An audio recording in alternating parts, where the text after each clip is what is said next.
ताज़ी जलेबी के बाद बासी जलेबी मत रखा कर। अगर किसी ग्राहक ने चखने के चक्कर में बासी जलेबी खा ली ना, उसकी तबीयत भी खराब हो सकती है। आपके लिए लाया हूँ। अगर आप नहीं खाएंगे तो मैं समझूंगा कि आपने मुझे माफी नहीं किया।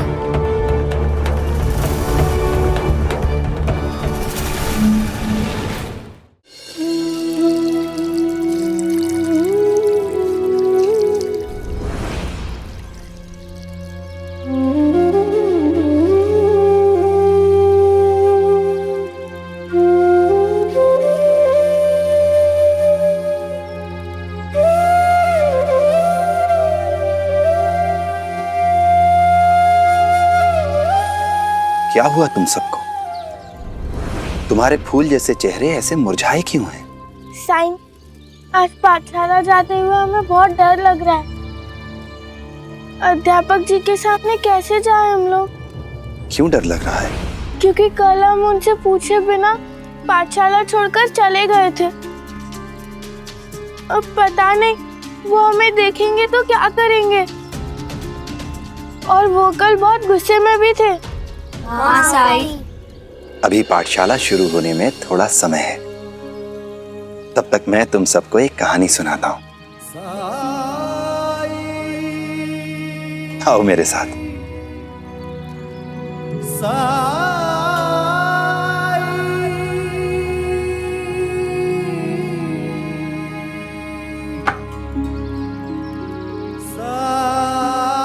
बैठ जाओ।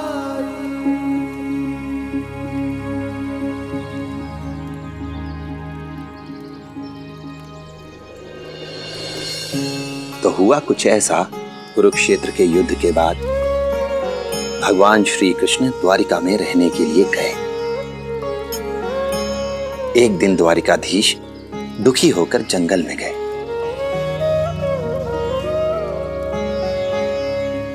जहां उन्हें बहुत सुकून मिला। एक पेड़ के नीचे बैठकर प्रकृति को निहारने लगे और पता ही नहीं चला कब उन्हें नींद आ गई।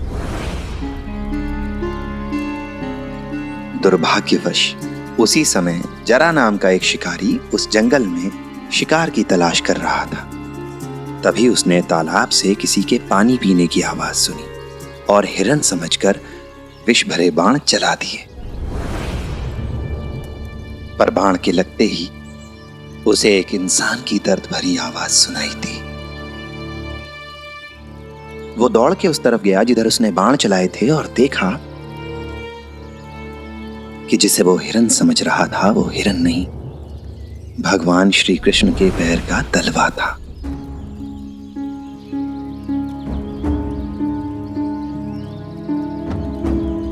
जरा नाम के उस शिकारी को बहुत दुख हुआ।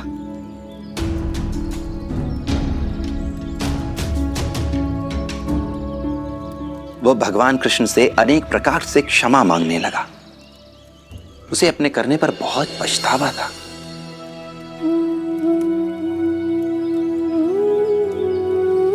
तब जानते हो असुरों का नाश करने वाले मधुसूदन ने क्या किया?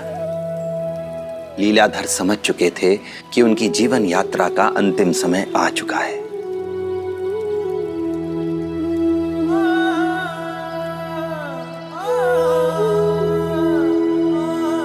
उन्होंने जरा को क्षमा कर दिया। अपनी हत्या के पाप और कलंक से मुक्त कर उसे आशीर्वाद दिया। अगर गलती स्वीकार कर सच्चे दिल से माफी मांगी जाए तो कोई भी माफ कर सकता है। तुम सब भी अपनी गलती स्वीकार करना और अपने अध्यापक जी से यह वादा करना कि यह गलती अब दोबारा नहीं होगी। मुझे पूरा विश्वास है कि वो भी तुम्हें माफ कर देंगे। गुरु और शिष्य के संबंध धीरे धीरे सुधर जाएंगे जब तुम लोग अपने गुरु को और गुरु तुम्हें समझने लगेंगे। वैसे भी अध्यापक जी हम पे गुस्सा क्यों होंगे? उनकी नाराजगी गोविंदा से है। उसका क्या धरा है, वो भुगतेगा, हम नहीं। सही कहा। गोविंदा हमें फंसा के खुद मजे से सो रहा होगा अपने घर पे। गोविंदा अच्छा लड़का नहीं है। हमें उससे बात नहीं करनी चाहिए। लेकिन वो हमारा दोस्त है, और दोस्त वो होते हैं जो कभी साथ नहीं छोड़ते,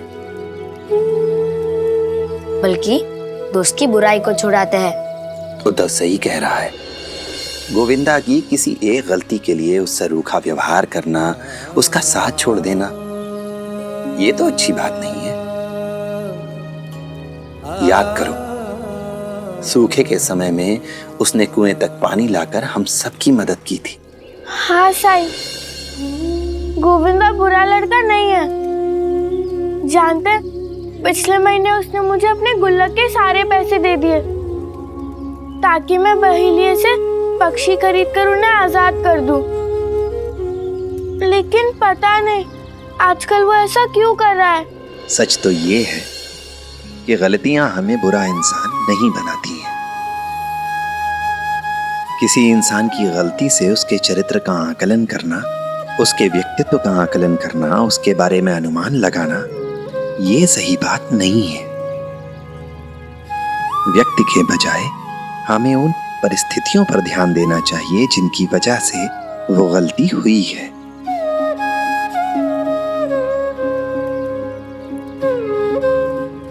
गलती की वजह से किसी इंसान को छोड़ देना, ये अच्छी बात नहीं है। और अगर कोई गलत रास्ते पर जा भी रहा है तो उसे छोड़ देने के बजाय हमें उसे सही रास्ते पर लाने का प्रयास करना चाहिए। इसलिए अगली बार जब गोविंदा से मिलो तो कोई प्रतिक्रिया मत देना, बल्कि वैसे ही मिलना, सामान्य होकर जैसे पहले मिलते थे। जी साईं।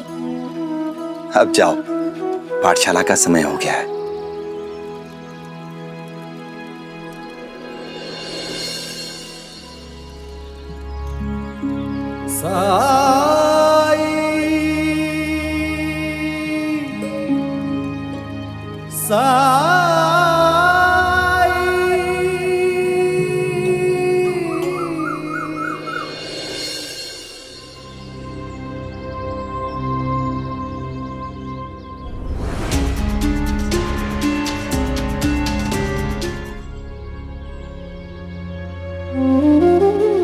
हमें उसे साथ लेकर चलना चाहिए। याद है ना साईं ने क्या कहा था? गोविंदा,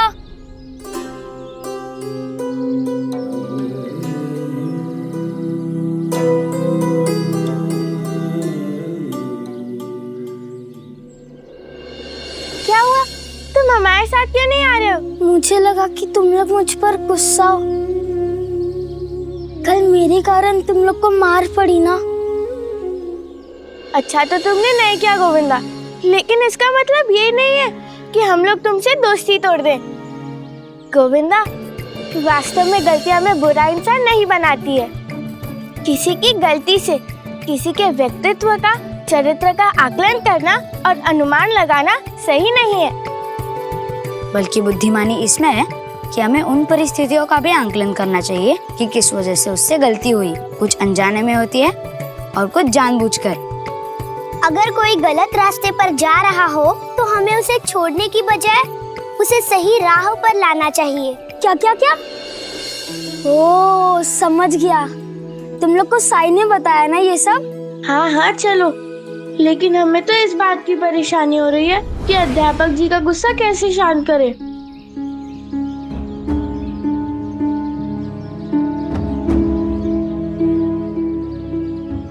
अगर हम अध्यापक जी के लिए मिठाई लेके जाए तो कैसा रहेगा?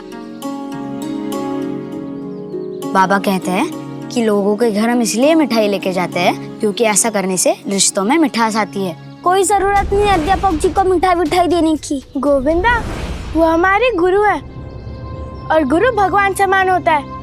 हमें उन्हें नाराज नहीं करना चाहिए। मैं नहीं मानता उनको अपना गुरु और ना वो भगवान है, क्योंकि उनके पास अक्ल ही नहीं है। तुम लोगों को पता नहीं है कि कल मेरे बारे में क्या हुआ। मेरी छोड़ो, मेरी गलती थी, लेकिन कल तुम सबने भी देखा कि अध्यापक जी ने साईं के साथ कैसे बात की। उसके बाद भी तुम लोग उनका मुंह मीठा कराना चाहते हो। गोविंदा, साई ने ही हमें उनसे माफी मांगने के लिए कहा है, और जब साई ने कहा है तो ना करने का प्रश्न ही नहीं उठता। अब क्या कहते हो, साई की बात मानोगे ना?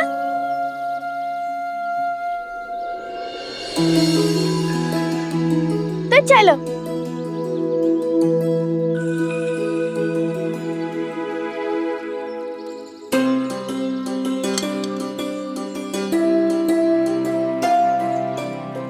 काका, जलेबी क्या भाव दिए?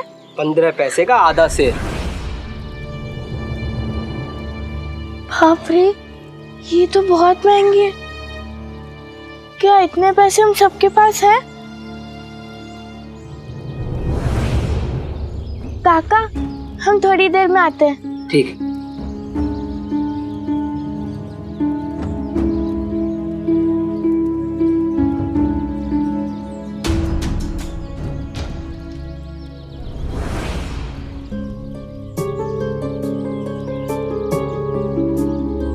रामू, जी। तुझे कितनी बार बोला है कि ताजी जलेबी के बाद बासी जलेबी मत रखा कर। अगर किसी ग्राहक ने चखने के चक्कर में बासी जलेबी खा ली ना, एक तो वो खरीदेगा भी नहीं और ऊपर से गाली देगा अलग। उसकी तबीयत भी खराब हो सकती है। अभी के अभी सारी पैक करा। जी अभी करता हूँ। जल्दी जा।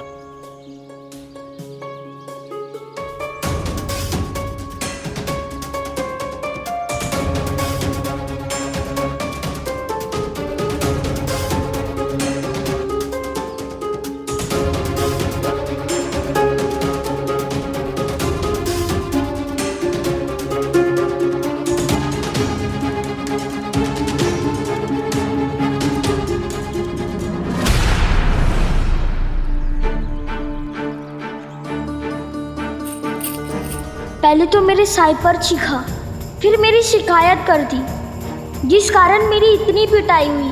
फिर भी ये लोग मिठाई खिलाना चाहते हैं अध्यापक जी को।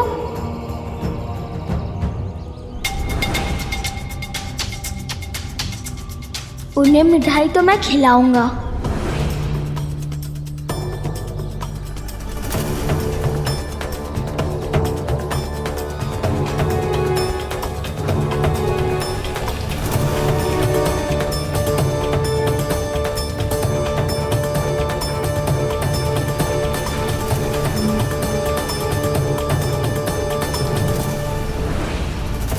अब आएगा मजा। सब मिलाकर 7 पैसे हुए। क्या हुआ? सब मिलाकर सिर्फ 7 पैसे हुए। परेशान मत हो, मैं जलेबी ले आया। लेकिन तुम तो जलेबी देना नहीं चाहते थे। मन है, बदल नहीं सकता क्या? चलो।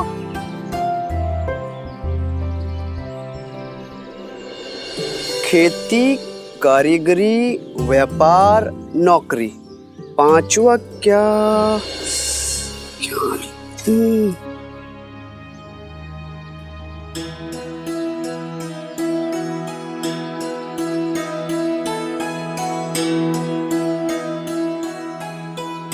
ये सारे काम पेड़ से कराने हैं क्या? पेड़ से? पेड़ भी कोई काम करता है क्या? तो फिर ये क्या लिख रहे हो? लिख रहा हूं मैं क्या क्या काम कर सकता हूं। 4 काम तो मुझसे हो सकते हैं, 5वां काम क्या लिखूं समझ नहीं आ रहा है। अगर 5वां काम सोच नहीं पा रहे हो तो इसका मतलब ये हुआ कि कोई 5वां काम है ही नहीं जो तुम दिल से करना चाहते हो। आपसे मतलब? आप हैं कौन? अपना काम धंधा है नहीं लोगों के पास, दूसरों के काम धंधे में टांग अड़ाने आ जाते हैं। क्या आप जानते नहीं, ये साई है साई।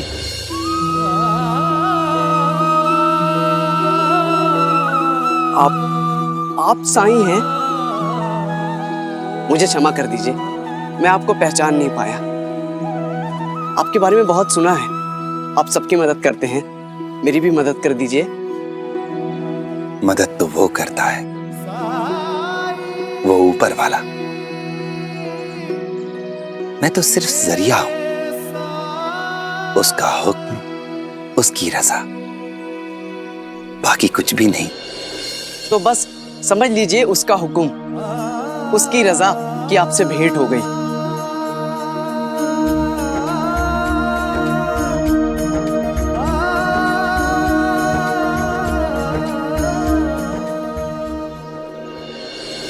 मेरा नाम हरिकिशन है और मैं जानना चाहता हूँ कि हर पेशे में इतने सारे लोग होते हैं पर हर किसी को कामयाबी नहीं मिलती। अब मेरे पिता को ही देखिए, वो कुम्हार थे, उन्होंने इतना कमाया कि हम लोगों को कभी रहने खाने की परेशानी नहीं हुई, आराम से रहते थे हम। पर उनके जीवन में संघर्ष बहुत था, बहुत ज्यादा परेशान रहते थे, पर सफलता उनको उतनी मिली नहीं। अब मैं काम शुरू करने जा रहा हूँ, इसलिए मुझे ऐसा काम चाहिए जिसमें सफलता पक्की हो। मतलब आप समझ रहे हैं ना, मतलब सिर्फ रहने खाने भर का ना हो, उससे कहीं ज्यादा हो। पर ऐसा कौन सा काम है समझ नहीं आ रहा है साईं। फर्क इस बात से पड़ता है कि जिस काम को हम कर रहे हैं उस काम को करके हमें कितनी खुशी मिलती है, उस काम के लिए हम कितना समर्पित हैं, उस काम को कितनी निष्ठा से करते हैं। फिर चाहे भले ही खाने भर को पैसे मिले, हमें इस बात का संतोष रहता है कि हमने जो किया दिल से किया। पर साईं, इंसान काम करते वक्त तो दबाव में होता है, तनाव में होता है, सफलता असफलता के बीच जूझता रहता है। तो फिर काम करते हुए कोई आनंदित कैसे रह सकता है? उन मजदूरों को देख रहे हैं आप? जी। उनके बारे में क्या अनुमान लगाते हो, बताओ? उसे देखकर लग रहा है जैसे वो मजबूरी में काम कर रहा है।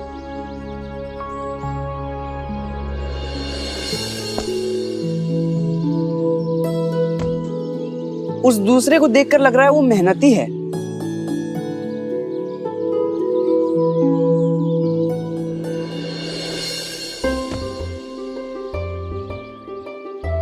जल्दी जल्दी हाथ चलाओ, हमें आज इस हिस्से को पूरा करना ही होगा। और देखो, सामान बर्बाद नहीं होना चाहिए। ये तीसरा वाला तो कमाल है, कितनी जल्दी जल्दी हाथ चला रहा है। लगता है इनके शरीर में चुस्ती और फुर्ती बहुत है।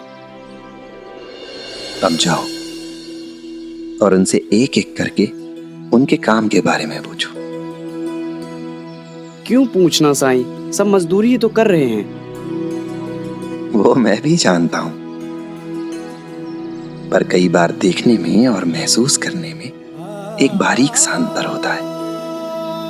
जाकर पूछो तो सही।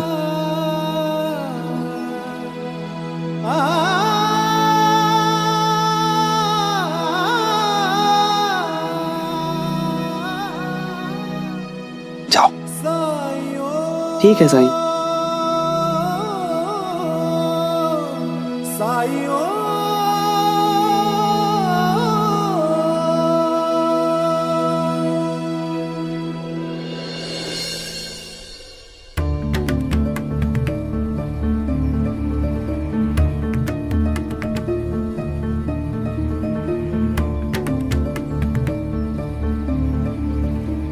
अध्यापक जी, कल जो भी हुआ उसके लिए हम सब आपसे माफी मांगते हैं और वादा करते हैं कि हम सब आपके नियमों का पालन करेंगे। ठीक है, पर यह मत समझना तुम लोग कि ऐसी भोली सूरत लेकर मेरे पास आओगे तो मैं सब भूल जाऊंगा। आज से मैं तुम सब पर कड़ी नजर रखूंगा।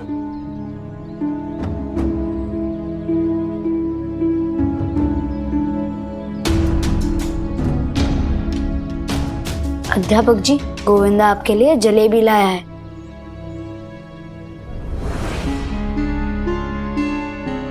मुझे जलेबी नहीं, तुम सबसे अनुशासन चाहिए।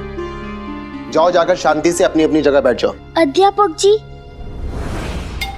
मुझे क्षमा कर दीजिए, आपके लिए लाया हूँ।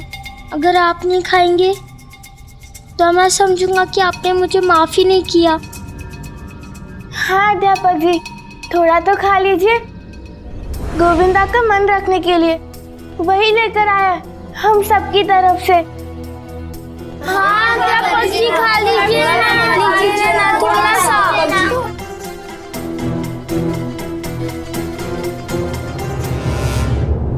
ठीक है, इतना जिद कर रहे हो तो लाओ।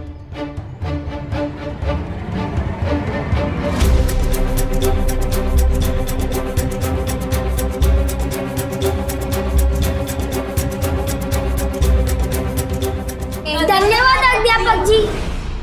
जाओ जाकर अपनी जगह बैठो।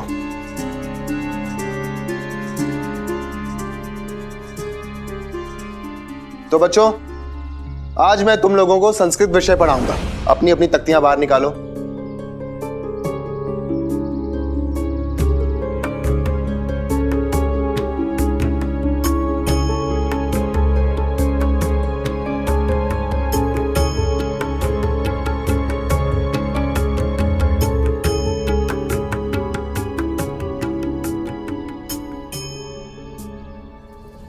खाने का समय हो गया है, खाना खा लो।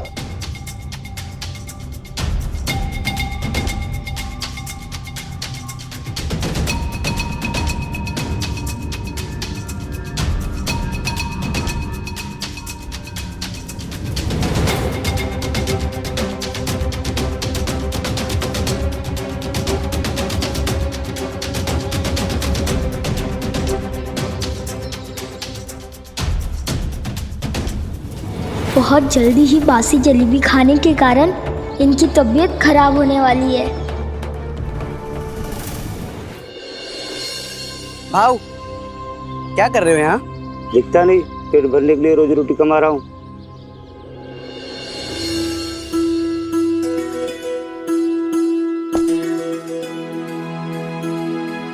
दादा, तुम क्या कर रहे हो?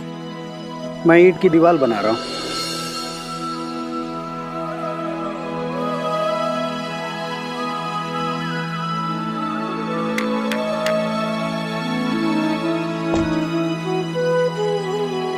आप क्या कर रहे हो? मैं घर बना रहा हूँ और यह दीवार बहुत ही महत्वपूर्ण है क्योंकि इसमें मजबूती होगी तभी तो सुरक्षा मिलेगी और घर का मूल उद्देश्य ही सुरक्षित रहना है। सुनो भाई लोग, सब कोई अपनी अपनी मजदूरी लेने आ जाओ। मुझे किसी काम से बाहर जाना है।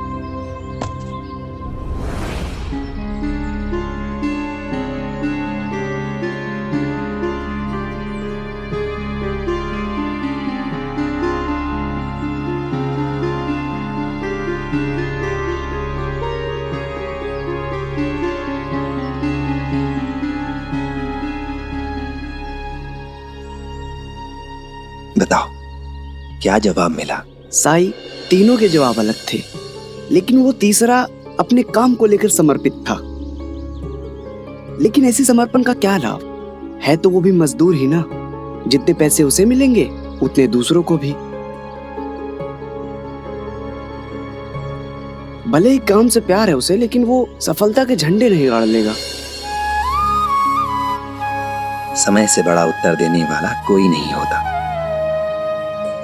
प्रतीक्षा करो। महेश, सेठ जी तुम्हारे काम से बहुत खुश हैं और कह रहे थे कि तुम्हें जो भी काम दिया जाता है वो तो तुम करते ही हो, उसके अलावा बहुत सारे काम तुम बिना बताए करते हो, जैसे कि सामान की देखरेख करना, बर्बादी से बचाना। इसलिए तुम्हारा ओहदा और तुम्हारे पैसे दोनों बढ़ा दिए गए। अब तुम मजदूरी नहीं करोगे, बल्कि मजदूरों के काम पे ध्यान रखोगे, उनसे काम करवाओगे।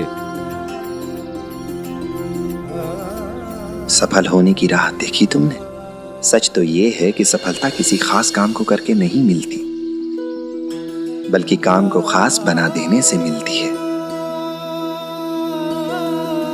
कहने को तो तीनों एक ही काम कर रहे थे, लेकिन उनके काम के प्रति उनका दृष्टिकोण, उनका नजरिया अलग अलग था, जिसका असर उनके प्रदर्शन पर भी दिखा।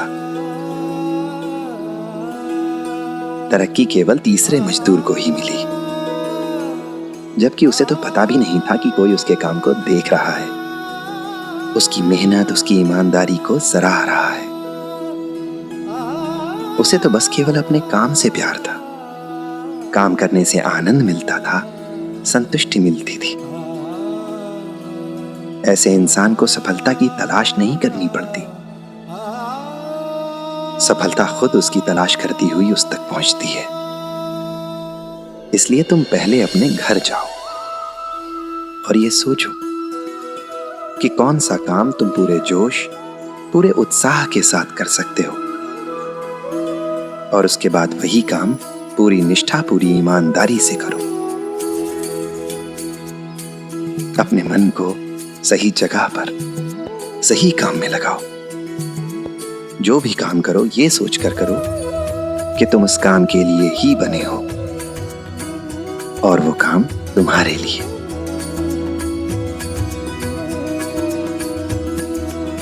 आप सही कह रहे हैं साईं। अब मैं वही करूंगा जो मैं दिल से करना चाहता हूँ, और जो भी काम करूंगा वो सच्ची निष्ठा और पूरी लगन के साथ करूंगा, सिर्फ पैसे कमाने के लिए नहीं। शुक्रिया साईं। राम जी भला करें।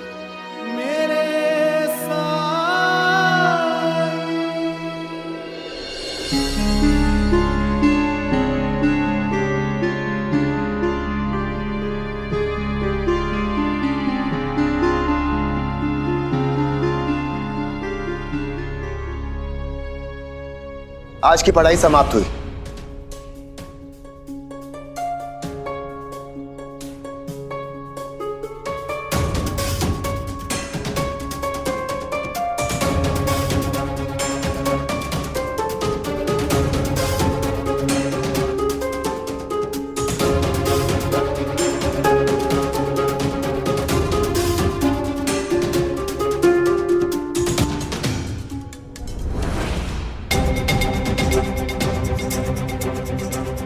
बासी जलेबियाँ घर ले गए खाने के लिए।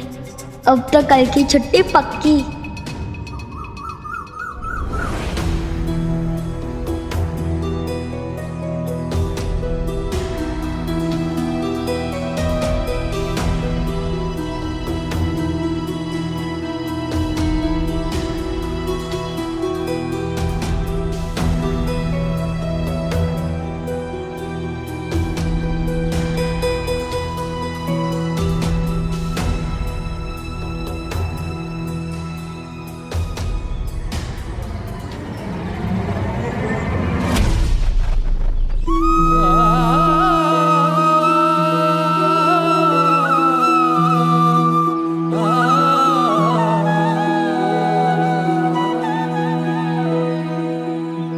संभाल के बाबा।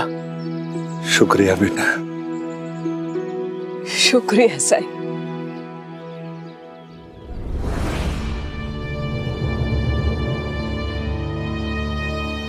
इस उम्र में इतना सामान लेकर कहां जा रहे थे आप लोग? तीर्थ यात्रा से घर वापस लौट रहे हैं बेटा। चलिए मैं आप दोनों को आपके घर छोड़ देता हूं। शुक्रिया बेटा।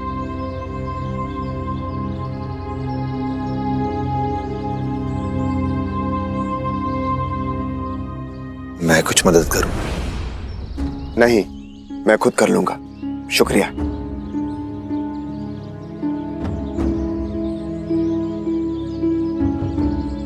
लाइए माँ जी।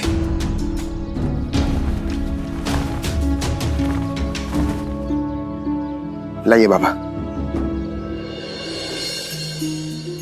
आप मेरी बाहों को पकड़ लीजिए सहारे के लिए।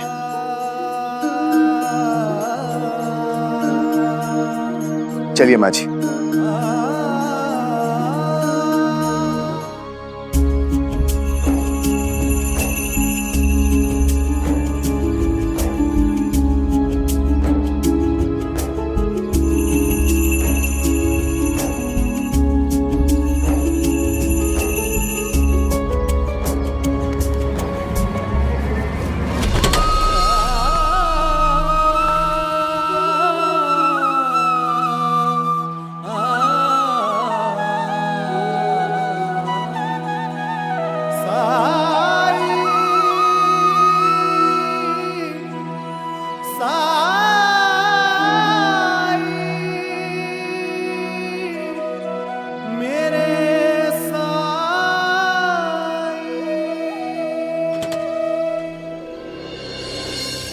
धन्यवाद साईं।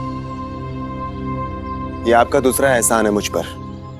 पहला तब जब आपने मुझे पानी पिलाया था। सामान मैं उठा लेता हूं, आप इन लोगों के हाथ थाम लीजिए। लाइए दीजिए, लाइए दीजिए।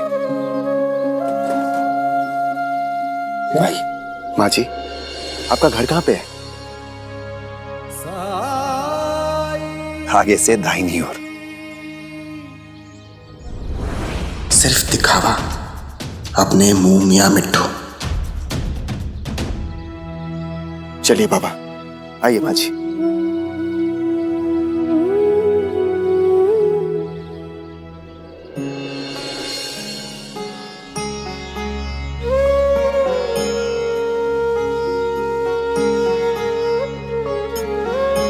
तुम्हें देखकर अपने बेटे की याद आ गई। तुम्हारे ही उम्र का है वो। क्यों जी, है ना बिल्कुल अपने गोपी जैसा। हाँ बिल्कुल। घर में कौन कौन है? आई बाबा है, वो सब अपने गांव में है। और बीवी बच्चे? शादी नहीं हुई तुम्हारी? शादी की तो उम्र हो चुकी है।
लंबी यात्रा करके लौटे हैं आप लोग, थक गए होंगे, आराम की जरूरत है।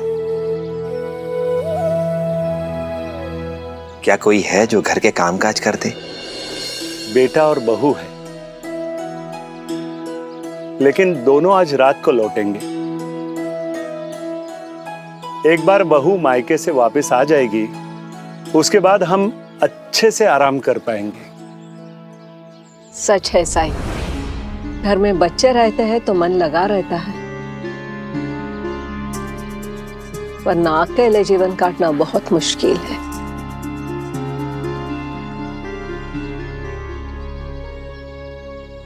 जल्दी से शादी कर लेनी चाहिए तुम्हें। बच्चे हो जाएंगे तो देखना, घर खिल उठेगा।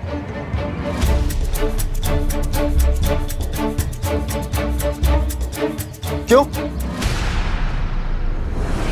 खुश रहने के लिए बच्चे जरूरी है क्या?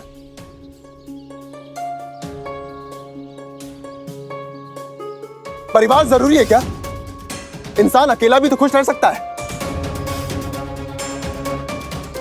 बिना बीवी और बच्चे के क्या मैं खुश नहीं रह सकता?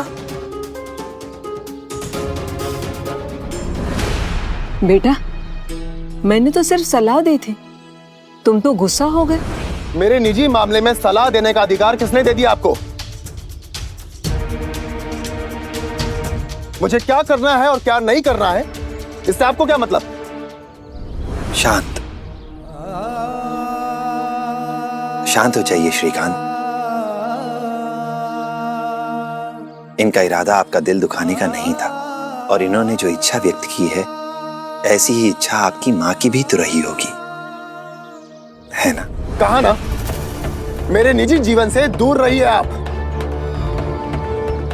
और आप लोग भी।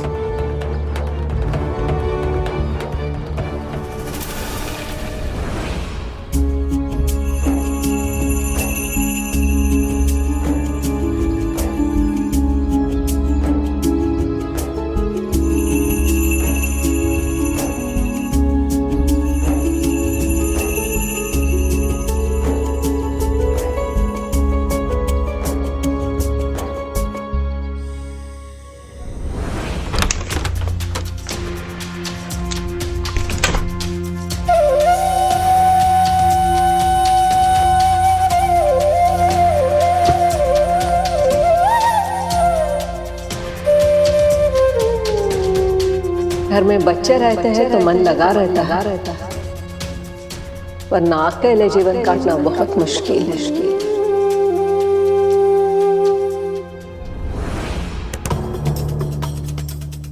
जल्दी से शादी कर लेनी चाहिए तुम्हें। ऐसी ही इच्छा आपकी माँ की भी तो रही। बच्चे हो जाएंगे तो देखना घर खिल उठेगा।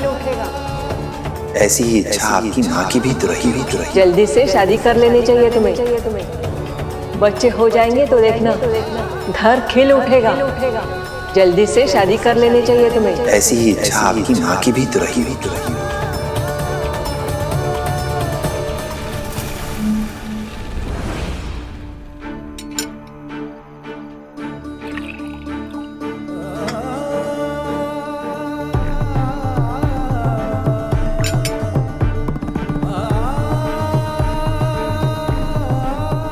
जल्दी से शादी कर लेनी चाहिए तुम्हें। बच्चे हो जाएंगे तो देखना घर खिल उठेगा। जल्दी से शादी कर लेनी चाहिए तुम्हें। ऐसी ही इच्छा आपकी माँ की भी तो रही।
आ गए आप?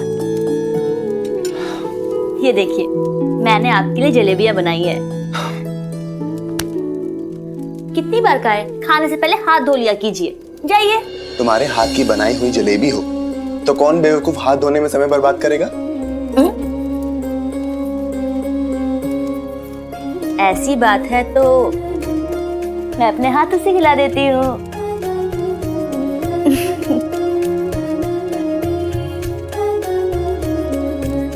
बहुत बढ़िया।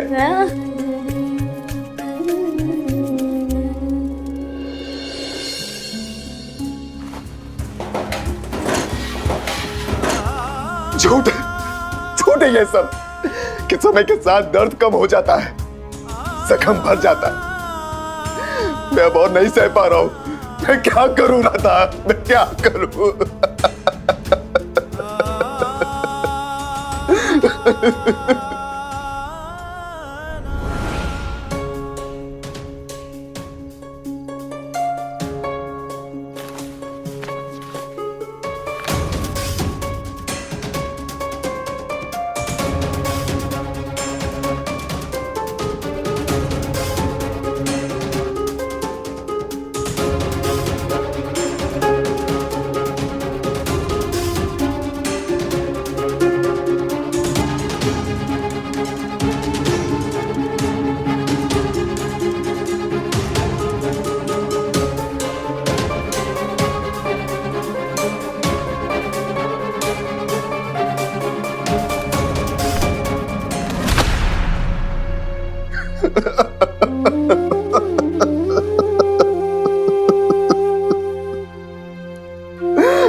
राधा,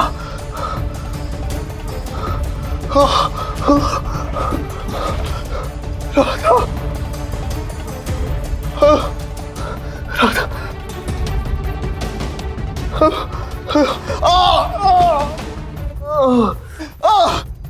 मदद, मदद।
आप कुछ मत कहिए, आपकी तबीयत ठीक नहीं है।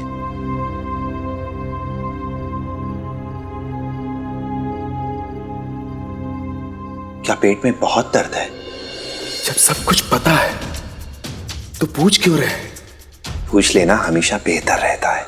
ये मेरी मन की बात कैसे सुन ले रहे हैं? शायद अंदाजा लगा रहे हो। लगा तो तीर, नहीं तो तुक्का।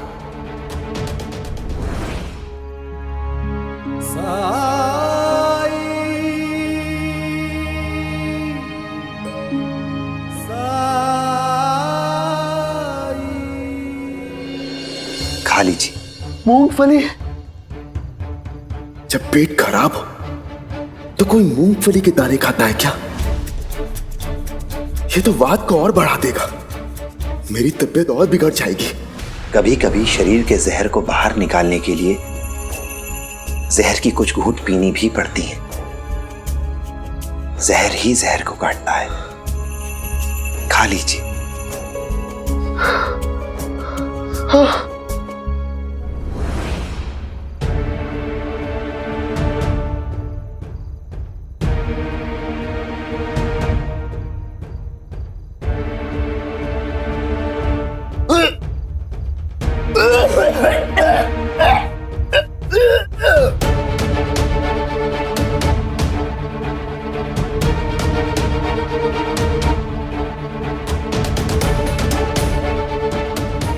वमन करते रहिए। सारा विष निकल जाएगा जो आपको बीमार किए हुए है। निकल जाने दीजिए उसे।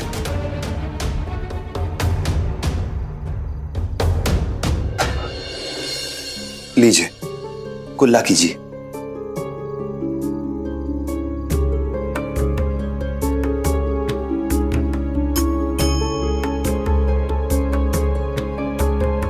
दीजिए। आइए।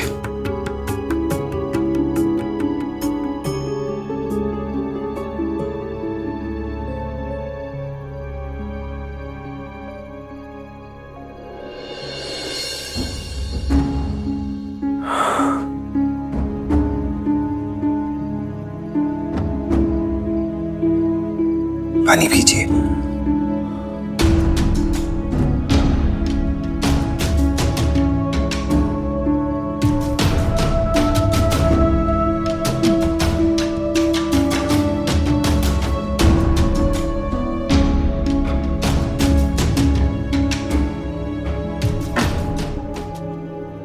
अब बेहतर लग रहा है?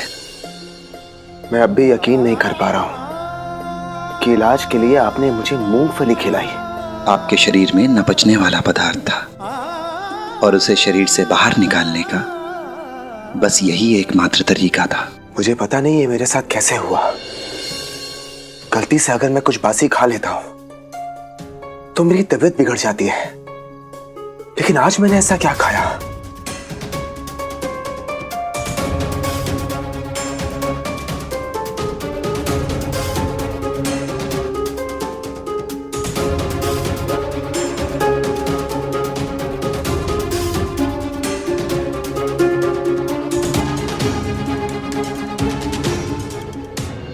अध्यापक जी, मुझे क्षमा कर दीजिए, आपके लिए लाया हूँ। अगर आप नहीं खाएंगे तो मैं समझूंगा कि आपने मुझे माफी नहीं किया।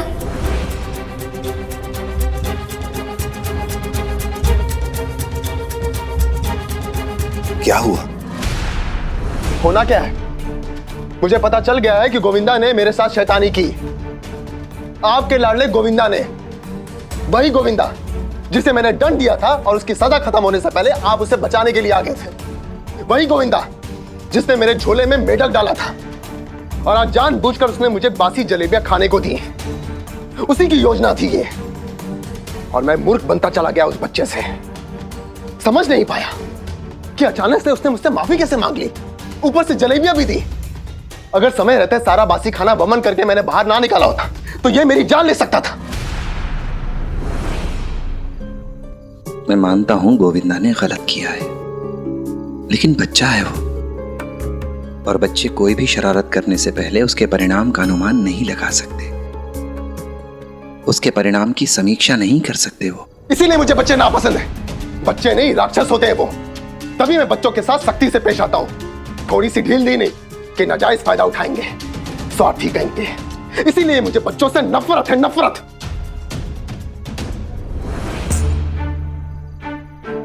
अजीब इत्तेफाक है, अध्यापक हैं आप और आपको बच्चों से नफरत है।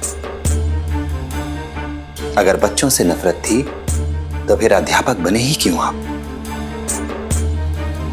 क्योंकि मुझे सरकारी नौकरी चाहिए थी, इसलिए।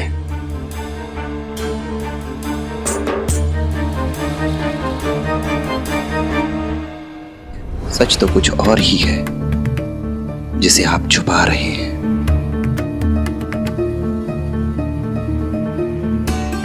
आप जानते क्या है मेरे बारे में जो ये सब कह रहे हैं? मैं अब ठीक हूं, आप जा सकते हैं। मुझे आराम करने दीजिए।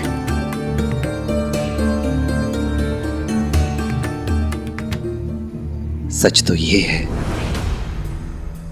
कि एक समय ऐसा भी था जब आपको बच्चों से बहुत प्यार था, बहुत लगाव था बच्चों से, और इसीलिए आप हर समय बच्चों के आसपास रहना चाहते थे। इसीलिए आपने बच्चों को पढ़ाने का काम चुना। ये सच नहीं है, ये झूठ है, झूठ है ये। तो बच्चों, आज तुम लोग मेरे पीछे दोहराओगे। बोलो आ ई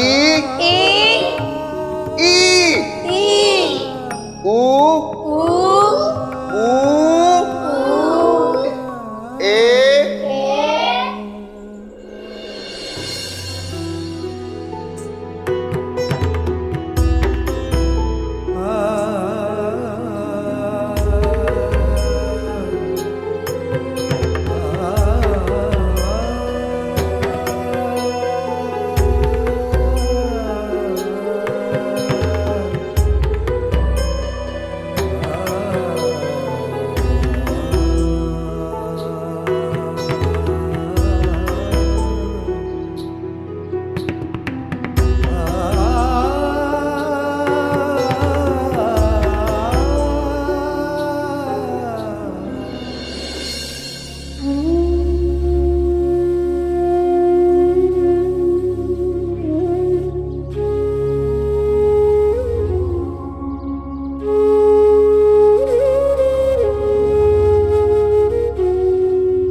मैंने कहा ना आपसे कि मुझे बच्चों से नफरत है। पर क्यों? आपके हर सवाल का जवाब देने के लिए बाध्य नहीं हूं मैं। जो सच था वो मैंने कह दिया। सच ये है कि आप बच्चों से बेपनाह प्यार करते थे। नहीं, मुझे घृणा है बच्चों से, नफरत करता हूं मैं बच्चों से। प्यार था? नहीं था। मैंने कहा था। कभी नहीं था। अगर आपकी बात सच है तो बताइए नफरत क्यों करते हैं?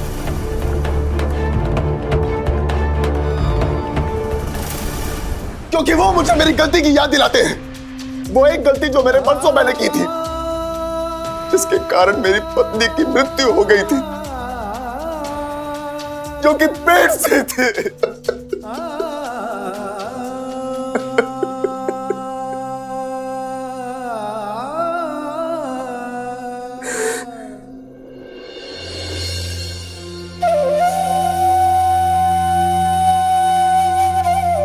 उस रात को मैं कभी नहीं भूल सकता, कभी नहीं। आइए दाइमा, जल्दी चलिए, राधा की तबीयत बहुत खराब है।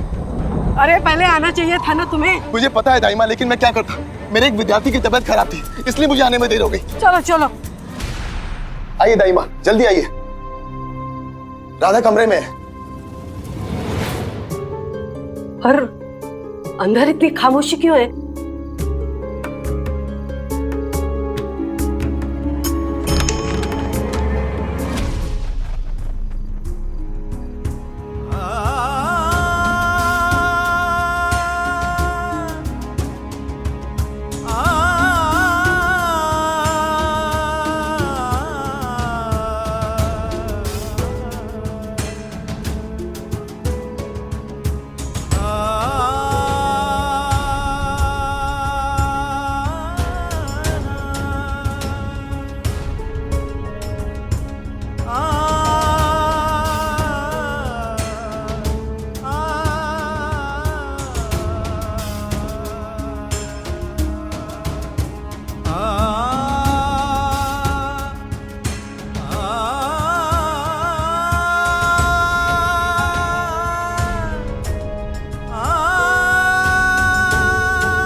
बच्चा भी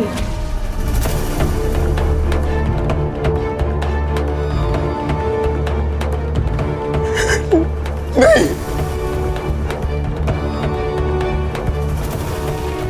ये नहीं हो सकता।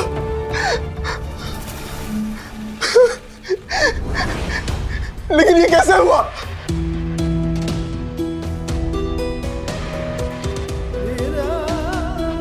जब पत्नी को पति की जरूरत थी तब आप अच्छे अध्यापक बने रहे, अपने छात्रों की सुध लेते रहे, अपनी पत्नी और अपने होने वाले बच्चे को उसके हाल पर मरने के लिए छोड़ दिया आपने।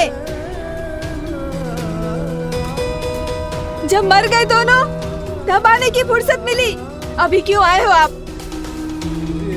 जाइए अपने विद्यार्थियों के पास जो अपनी बीवी और अपने होने वाले बच्चे से भी ज्यादा महत्वपूर्ण है।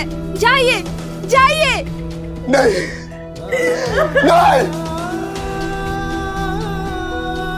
श्रीकांत, श्रीकांत किधर जा रहे हो? श्रीकांत, राधा की आई तुम्हारी आई के समान है।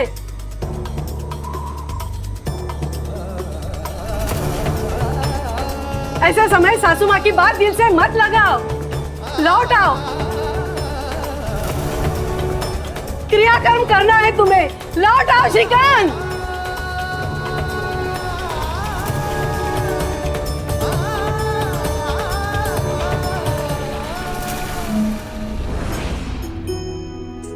ना मैं उस दिन दाई माँ को समय पर ला सका, ना मैं उन दोनों को बचा सका। अपनी राधा को खो दिया मैंने, अपने अजन्मय बच्चे का हत्यारा हूं मैं साई।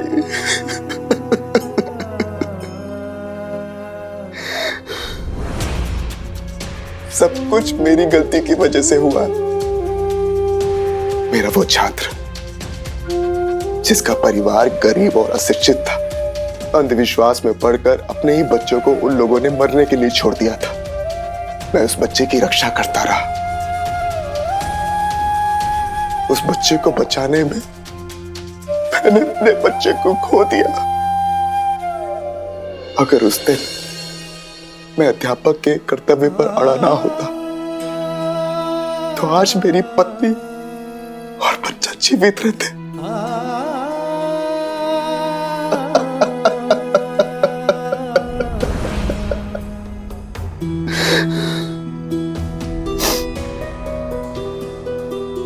उस दिन से मैं भटक रहा हूं साईं।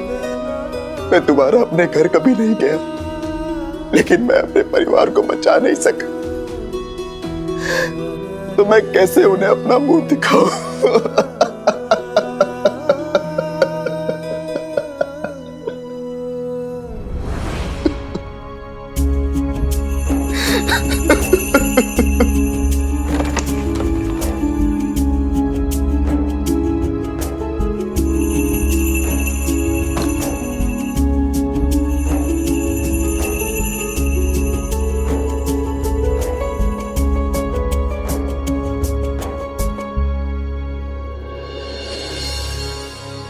लीजिए।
बात कीजिए अपनी राधा से।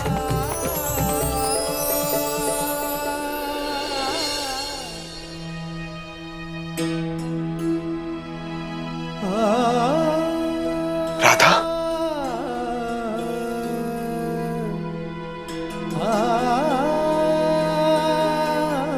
मैंने आज तक अपने आप को माफ नहीं किया। आपकी गलती वो नहीं थी, गलती आपने उसके बाद की। जो हुआ उसका जिम्मेदार खुद को मान के, अपनी जिंदगी से नाराज होकर, बच्चों से नफरत करके। क्यों? किस लिए? अगर आप समय पर आ भी जाते तो भी मेरा इस दुनिया से जाना तय था। मैंने आपसे एक सच छुपाया था। मैं पहले ही जान गई थी कि मेरी गर्भावस्था मेरे लिए जानलेवा साबित होगी। बाबा मुझे शहर लेकर गए थे। वहां अंग्रेजी महिला चिकित्सक को भी दिखाया। उन्होंने उस समय मुझे बताया था, आपको बच्चे बहुत पसंद थे ना, इसलिए मैं आपको अपना बच्चा देना चाहती थी और इसलिए मैं जिद पे रही।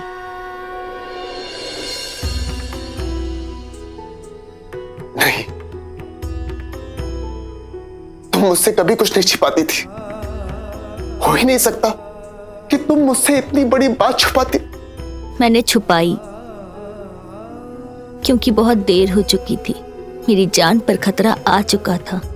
मैंने सोचा कि भले ही मैं ना रहूं, मेरी निशानी तो रहेगी, मेरी संतान मेरी जगह लेगी, आपके दिल में भी और आपकी जिंदगी में भी। लेकिन नियति में ये भी नहीं था और अनजाने में ही मैंने आपको जिंदगी का सबसे बड़ा दुख दे दिया, आपसे आपकी सारी खुशियां छीन ली। मैं मर तो गई हूं, लेकिन इस ऋण के बंधन में बंध कर भटक रही हूं। तुमने मुझे बताया क्यों नहीं रहता? मैंने कोशिश की थी, लेकिन नहीं बता पाई। जैसे जैसे प्रसूति का समय निकट आ रहा था, मेरी घबराहट और बढ़ रही थी। मैं और बीमार महसूस करने लगी। मुझे डर लगने लगा कि अगर कुछ हो गया तो। समय के साथ मेरा मोह और बढ़ता जा रहा था, लेकिन मैं मजबूर थी। और जब मैं आपसे ना कह पाई तो मैंने दैनंदिनी लिखनी शुरू की और बाबा से कहा कि अगर मुझे कुछ हो जाए तो ये आप तक पहुंचा दे।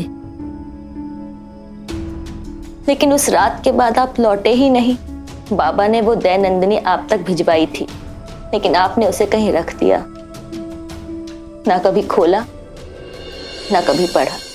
आपको पता है, जब भी मैं आपको बच्चों से नफरत करते देखती हूँ, मुझे बहुत दर्द होता है, बहुत पीड़ा होती है। जब तक आप मुझे माफ करके बच्चों से दोबारा प्यार नहीं करने लगते, तब तक मैं ये यात्रा पार नहीं कर पाऊंगी। मुझे शांति नहीं मिलेगी। मेरी आत्मग्लानि मुझे मुक्त नहीं होने देगी। मैं आपको खुश देखना चाहती हूँ। तुम्हारे बिना मैं कैसे खुश रह सकता हूँ राधा? जब तक गम को विदा नहीं करेंगे, खुशी के लिए जगह कैसे बनेगी? जाने दीजिए। मेरे साथ मुझसे जुड़े सारे दुख को जाने दीजिए। नहीं राधा, राधा नहीं, राधा नहीं, राधा।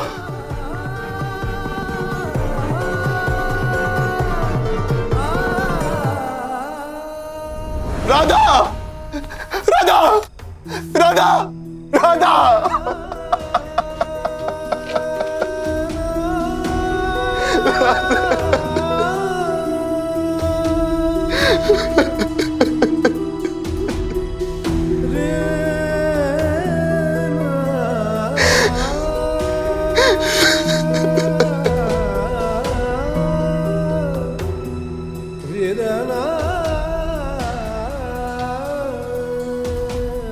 मेरी राधा कहाँ है साईं? ये सब जो मैंने देखा वो सब क्या था साईं? सत्य, परम सत्य, जिसमें आप दोषी नहीं हैं। आपने कुछ गलत नहीं किया है।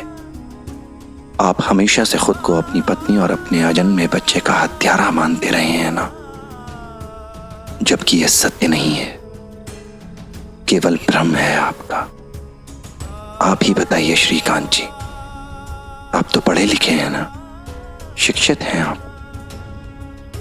आप ही बताइए, क्या जन्म और मृत्यु पर किसी का जोर चला है कभी? आप सिर्फ कोशिश कर सकते थे,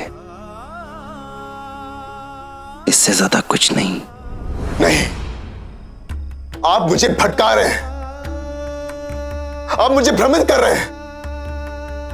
मैं अस्वस्थ हूं, इसलिए मुझे कमजोरी में ये सब। राधा मर चुकी है, वो वापस कैसे आ सकती है? ये सब आपके द्वारा पैदा किया हुआ भ्रम था।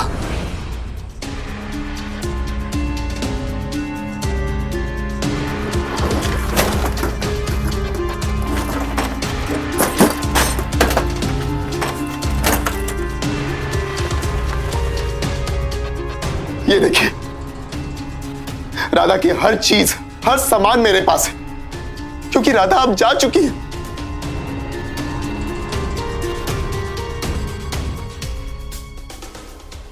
इसके अलावा राधा की एक और चीज है आपके पास।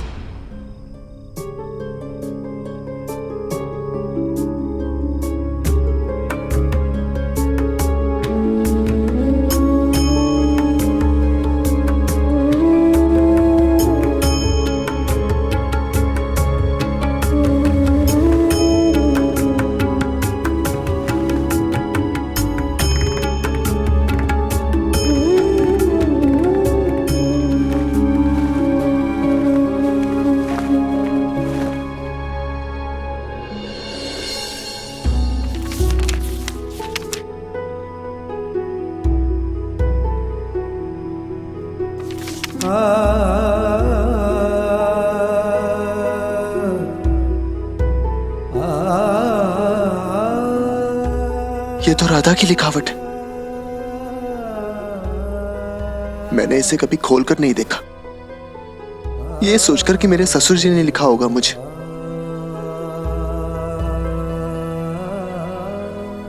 जानते हैं मैं सबसे ज्यादा खुश कब होती हूँ? जब मैं आपको बच्चों के साथ खेलते हुए देखती हूँ। आपको खुश देखकर मेरा दिल खुशियों से भर जाता है।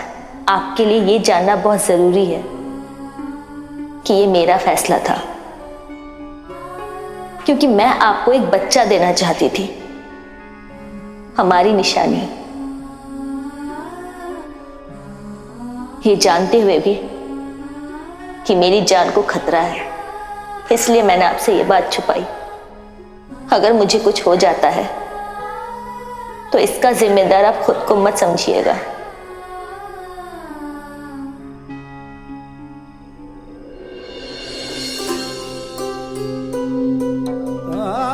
मेरी आखिरी इच्छा यही है कि मैं आपको हमेशा खुश देखूं, हमेशा।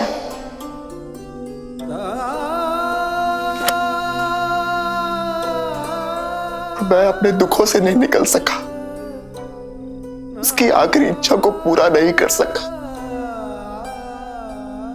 इसीलिए वो भी दुखी है। देखा आपने कि कैसे हम अपनी धारणाओं के शिकार हो जाते हैं। धारणाओं के शिकार होकर उनसे ही दूर हो जाते हैं जिनके सबसे करीब होते हैं हम। आपने खुद ही सोच लिया कि आपकी पत्नी राधा और आपके अजन्मे बच्चे की मृत्यु केवल इसलिए हो गई क्योंकि आप अपने छात्र का ख्याल रख रहे थे। लेकिन इस सत्य से अनजान थे आप कि आपकी पत्नी राधा की मृत्यु का घटनाक्रम तो बहुत पहले ही शुरू हो गया था, और इसी गलतफहमी की वजह से आपने हर बच्चे को राधा का हत्यारा समझा, नफरत की उससे। क्या यह सही था? क्या आपने अपनी कक्षा में पढ़ने वाले हर बच्चे, हर छात्र के साथ नाइंसाफी नहीं की? आप सही कह रहे हैं साई, इतने सालों से मैं यही कर रहा हूं, भाग रहा हूं अपनी यादों से, अपने अतीत से।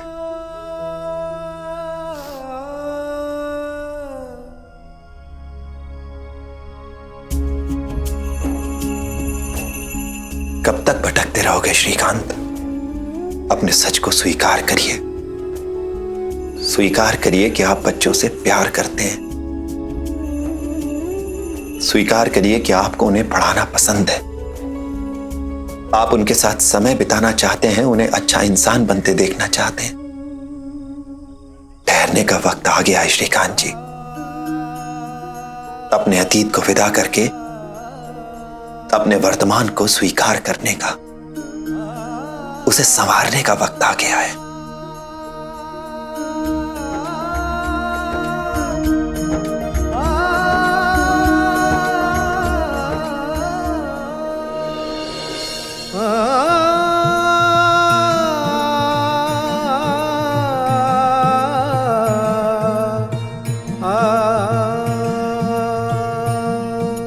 घाव घने सहके ही पत्थर ईश्वर है कहलाए, घोर अगन में सोना तप के निखरे घना सुहाए।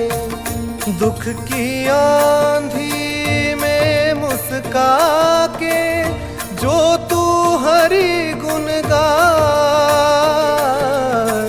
प्रभु जी करे सहाय, प्रभु जी करे सहाय। धर के हृदय में रूप हरि का करते जा हर काम, सच्चे मन से जो भी पुकारे सुनते हैं प्रभु राम। हरि के नाम की महिमा ऐसी पत्थर भी तर जाए,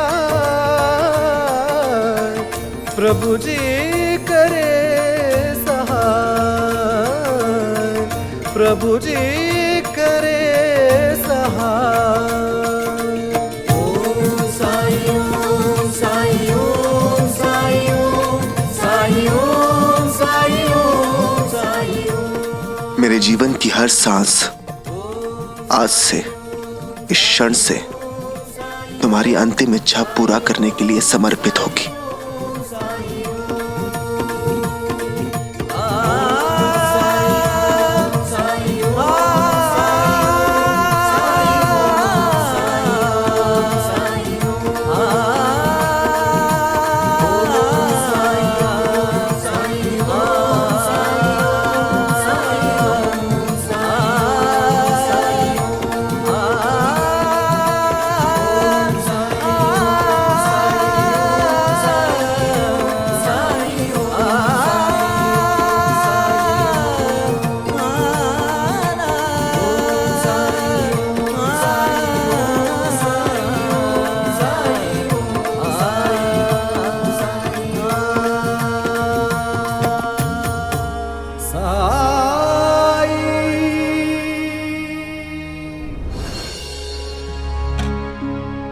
अब आप आराम कीजिए, मैं चलता हूं।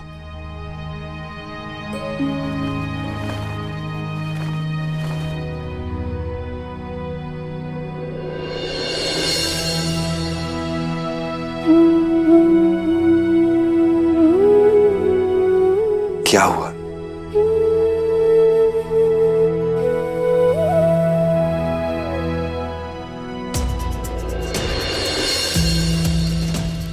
ये लीजिए। पानी की कीमत अदा कर रहे हैं। जिंदगी में हमें जो चीज भी मिलती है, हमें उसकी कीमत चुकानी पड़ती है। पैसों से ना सही तो एहसान के तौर पर। मैं यहां होकर भी अनजान रहा और आप यहां ना होते हुए भी सब कुछ जान गए। अंतर्यामी, सर्वव्यापी, जय हो, जय हो। आइंदा से आप अपनी हद में रहेंगे, वरना मैं आपकी शिकायत अंग्रेज सरकार से कर दूंगा।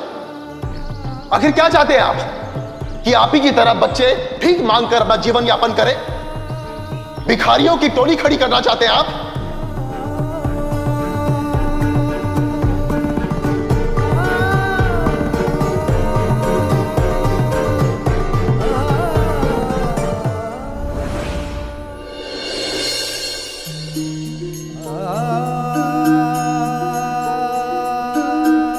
मैंने आपके साथ इतना बुरा बर्ताव किया, फिर भी आप मेरी मदद करने के लिए आए और फिर मुझे अपराध बोझ से मुक्त कराया। आप ही के कारण मेरी पत्नी राधा की आत्मा को शांति मिली। मैंने आपके साथ जो कुछ भी किया, आपको जो कुछ भी कहा, उसके लिए मुझे बहुत अफसोस है। जो खुद झुलस रहा हो वो दूसरे को शीतलता कैसे दे सकता है? पर अब आप शांत हो गए हैं, खुद से सुलह कर ली है आपने, अब सब ठीक होगा। एक बात बताइए साईं, आपको कैसे पता चला कि मैं स्वस्थ था और मुझे मदद की जरूरत थी? जब आप अस्वस्थ थे, बीमार थे, जब आपने मदद की गुहार लगाई। जब कोई मदद के लिए पुकारता है और मदद के लायक होता है तो उसे मदद जरूर मिल जाती है।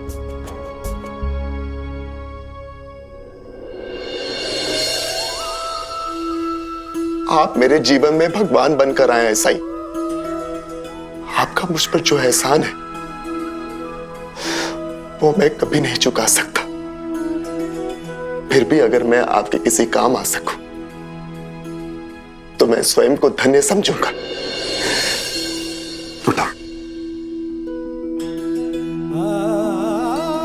मैंने कुछ नहीं किया है श्रीकांत जी, करने वाला तो वो ऊपर वाला है। पर फिर भी अगर आपको लगता है कि मैंने आपकी कुछ सहायता की है तो मैं चाहता हूं कि आप भी किसी के जीवन को नई दिशा दें। तलाश करें किसी ऐसे की जिसे आपकी मदद की जरूरत हो। जरूर साईं, पर ऐसा कौन है बताइए, मैं उसकी तुरंत मदद करूंगा। जब समय आएगा तो आपका हृदय आपको संकेत देगा और आप समझ जाएंगे। मैं आपको वचन देता हूं साईं, मैं उस इंसान की उसी तरह मदद करूंगा, उसी भाव से जैसे आपने मेरी मदद की। मुझे आपसे यही उम्मीद थी। अब आप सो जाइए, रात बहुत हो चुकी है। कल का दिन बहुत महत्वपूर्ण होगा। क्योंकि कल बच्चों की मुलाकात असली श्रीकांत से होगी। हर शिष्य के जीवन में एक ऐसे ही गुरु की जरूरत होती है जो उसे सही दिशा दिखा सके, और मुझे पूरा विश्वास है कि आप ऐसे ही गुरु साबित होंगे। अगर आपका आशीर्वाद रहा तो असंभव भी संभव है साईं। आपको पता है, मुझे कल की सुबह का बेसब्री से इंतजार रहेगा। नई सुबह के साथ नई शुरुआत के लिए मुझे आशीर्वाद दीजिए साईं। राम जी भला करें।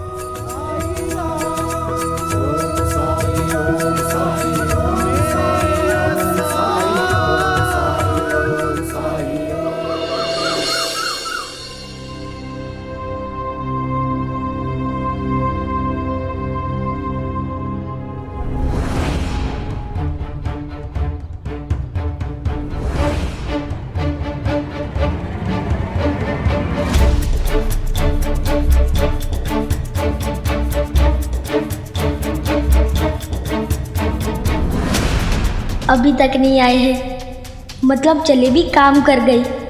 पड़े होंगे बिस्तर पे। रोज तो समय पर आते थे, कहाँ रह गए आज? हाँ, अध्यापक जी तो समय के पक्के हैं। उनका तो पहला नियम था कि सबको रोज समय पर आना पड़ेगा। क्या हो गया?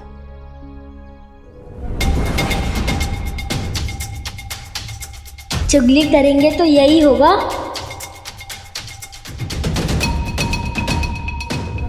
हो सकता है जरूरी काम से बाहर जाना पड़ा हो या छुट्टी ले लियो। जब तक वो आ नहीं जाते, चलो हम सब बाहर जाके खेलते हैं। लड़का सही कह रहा है।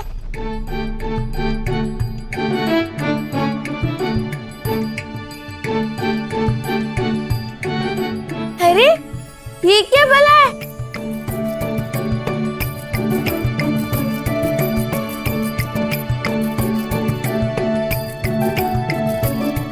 मैं भला नहीं, तुम सबका दोस्त हूँ, टुन्नू। टुन्नू? टुन्नू? टुन्नू कौन? कहा ना, तुम सबका दोस्त।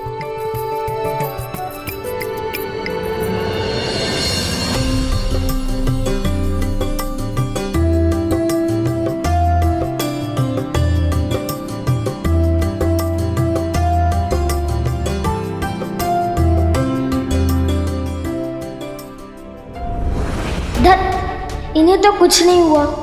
कहीं पता तो नहीं चल गया था कि जलेबियां बासी थी, इसलिए खाई ही नहीं।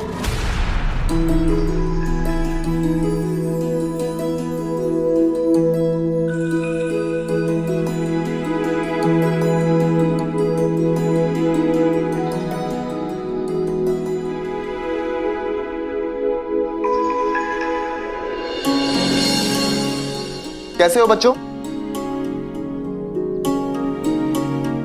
मेरे दोस्त दुनू से मिले ना, आज इसी की वजह से आने में देर हो गई। दुनू, सबसे माफी मांगो। माफी माफी माफी माफी।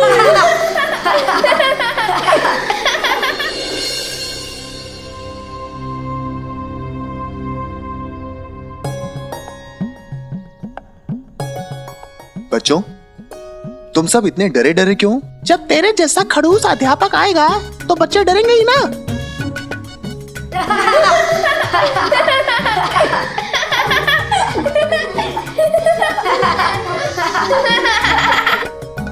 ए, चुप। तो मैंने तो सिखाया, हमेशा सच बोलना चाहिए।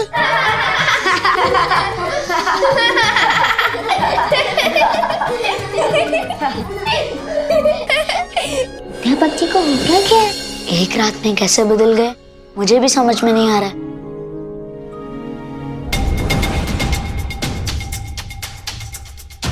बच्चों, आज पढ़ाई शुरू करने से पहले मुझे तुम लोगों से कुछ कहना है।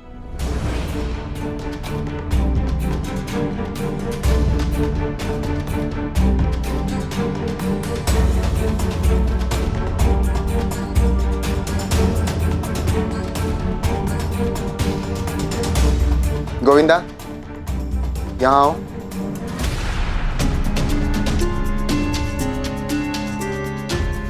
जाओ ना, डरो मत। कल तुमने जलेबी दी थी और माफी भी मांग ली थी।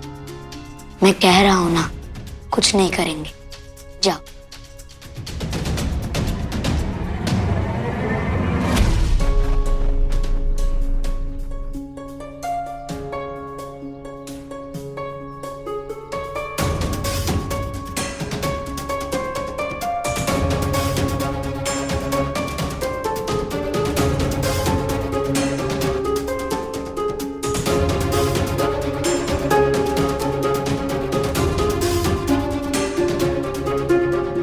ये लो और इसे तोड़ दो।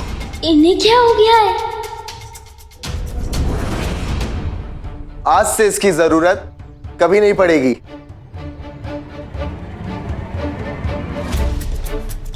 लो।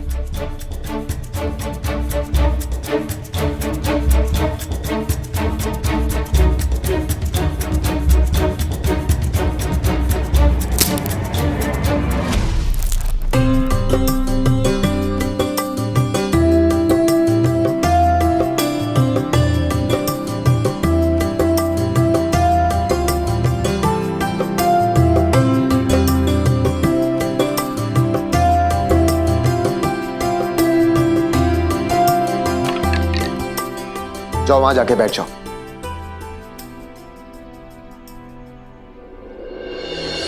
मैंने तुम लोगों के साथ बहुत सख्ती की, डरा के रखा, धमकाया भी, पीटा भी। मुझे ऐसा नहीं करना चाहिए था। एक अध्यापक होने के नाते मुझे अपने विद्यार्थियों में खुशियां बांटनी चाहिए थी, प्यार बांटना चाहिए था, सद्भावना का पाठ पढ़ाना चाहिए था, और वही मैंने नहीं किया। लेकिन आज से हम पढ़ेंगे भी और बहुत कुछ सीखेंगे भी, लेकिन प्यार से, इच्छा से, ना किसी के डर से, ना किसी के दबाव से। इसलिए मैं चाहता हूं कि हम पिछली बातों को भुलाकर एक नई शुरुआत करें।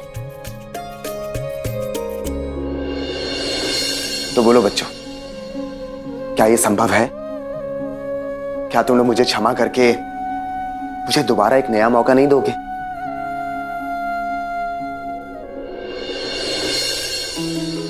जी अध्यापक जी। और पिछली बात तो हम टुन्नू से मिलते ही भूल गए अध्यापक जी।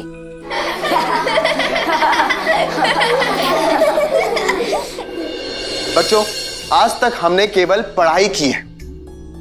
आज त्योहार का दिन है, तो क्यों ना आज हम कुछ ऐसा करें कि जिससे मजा भी आ जाए और पढ़ाई की पढ़ाई भी हो जाए। आज होलिका दहन है ना, तो आज मैं तुम लोगों को इस त्योहार के पीछे की कहानी सुनाऊंगा, मतलब होलिका की कहानी सुनाऊंगा। तो यह कहानी शुरू होती है विष्णु लोक से, यानी वैकुंठ से। भगवान विष्णु के दो द्वारपाल थे, जय और विजय।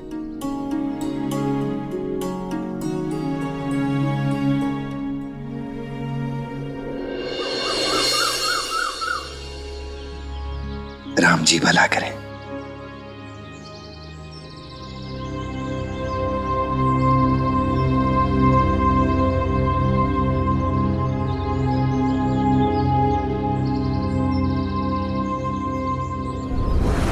तुम तो वैभव हो ना, प्रताप भाई के बेटे। ऐसे उदास क्यों बैठे हो? आज त्योहार है, घर जाओ, खुशियां मनाओ।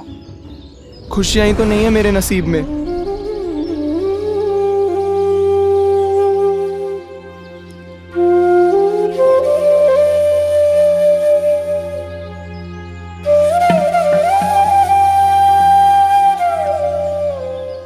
काम करने शहर गए थे ना तुम? हाँ साईं। कुछ बात बनी?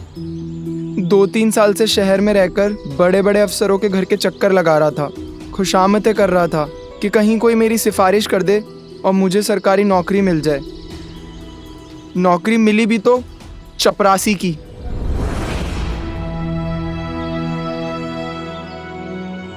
नौकरी मिली तो सही, खुश होना चाहिए तुम्हें, बधाई हो।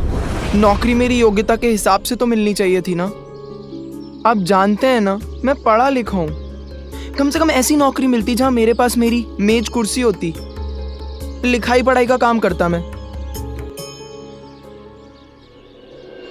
भक्त प्रहलाद के पिता हिरण्यकश्यप की हर चाल विफल हो गई थी और होलिका उसी अग्नि में धू धू करके जल गई। प्रहलाद जो लगातार भगवान विष्णु के नाम का जाप कर रहा था, उसका बाल भी बांका नहीं हुआ। तो बच्चों, बुराई पर अच्छाई के जीत के जश्न के रूप में हम होलिका दहन का त्योहार मनाते हैं। कहानी तो मैंने तुम लोगों को सुना दी, अब आज तुम लोगों को होलिका का चित्र बनाना है। अध्यापक जी, हमने तो होलिका का चित्र देखा ही नहीं, तो उसके बिना हम उसका चित्र कैसे बना सकते हैं? जैसे मन में आए वैसे बनाओ। होलिका राजा हिरण्यकश्यप की बहन थी, तो वो राजकुमारी भी हो सकती है, इंसानों जैसी। और अगर वो दुष्ट थी तो वो दानव जैसी भी हो सकती है। उसे बनाने के लिए ऐसा सोचो कि कैसी होलिका से तुम सबको डर लगेगा।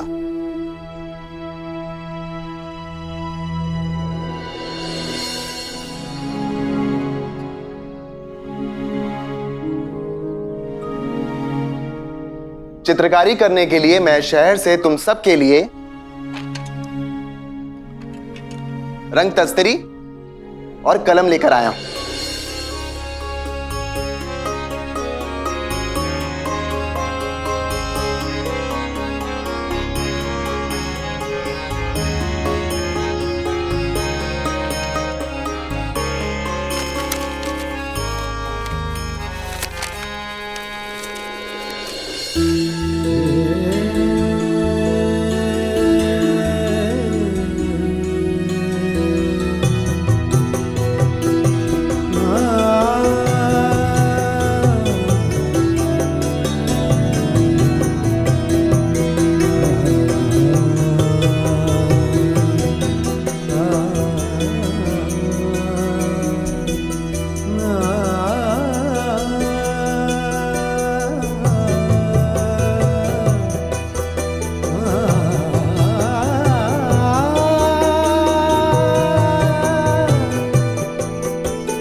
आंखें बंद करके सोचो, वो डरावना रूप अपने आप तुम्हारे सामने आ जाएगा।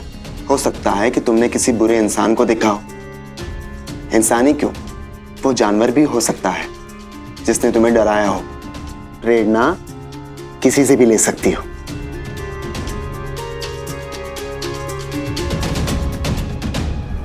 मुझे समझ आ गया है कि होलिका के लिए मुझे क्या चित्र बनाना है।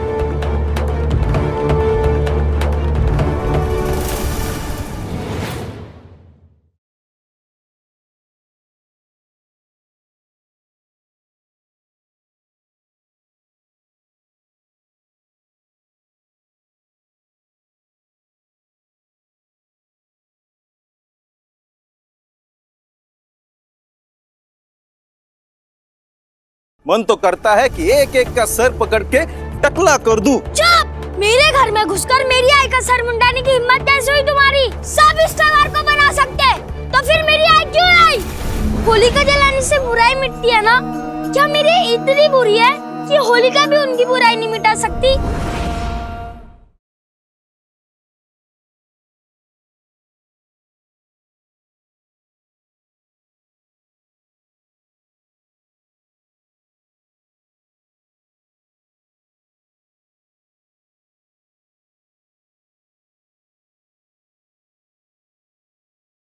मन तो करता है कि एक एक का सर पकड़ के टकला कर दूं। चुप! मेरे घर में घुसकर मेरी आई का सर मुंडाने की हिम्मत कैसे हुई तुम्हारी? सब इस त्योहार को बना सकते, तो फिर मेरी आई क्यों आई? होलिका जलाने से बुराई मिटती है ना? क्या मेरी इतनी बुरी है कि होलिका भी उनकी बुराई नहीं मिटा सकती?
कीजिए अपनी राधा से।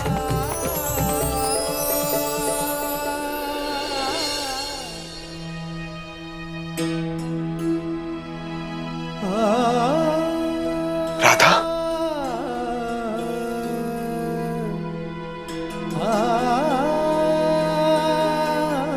मैंने आज तक अपने आप को माफ नहीं किया।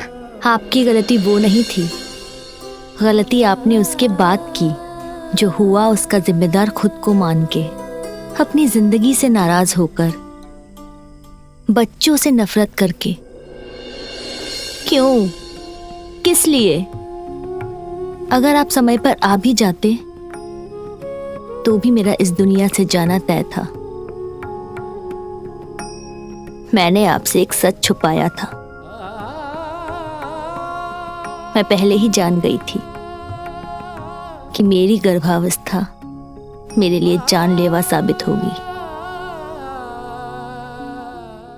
धार्मिक वीडियो सबसे पहले देखने के लिए हमारे चैनल को सब्सक्राइब करें और बेल आइकन दबाएं।